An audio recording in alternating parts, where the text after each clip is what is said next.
జహీరాబాద్, నిమ్స్ కొంతకాలంగా మనందరికీ వినిపిస్తున్న మాట. అసలేమిటి నిమ్స్? 12,635 ఎకరాలు. ప్రాజెక్టుకయ్యే ఖర్చు 13,300 కోట్లు. పెట్టుబడుల లక్ష్యం 60,000 కోట్లు.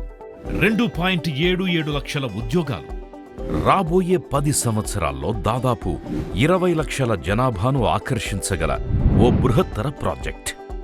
ఈ national investment and manufacturing zone అంటే నిమ్స్, జహీరాబాద్.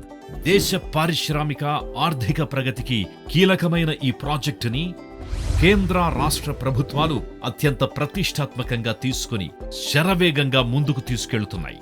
అందులో భాగంగా జహీరాబాద్ని ముంబై హైవేని అలాగే రీజనల్ రింగ్ రోడ్డును కనెక్ట్ చేస్తూ 100 ఫీట్ రోడ్స్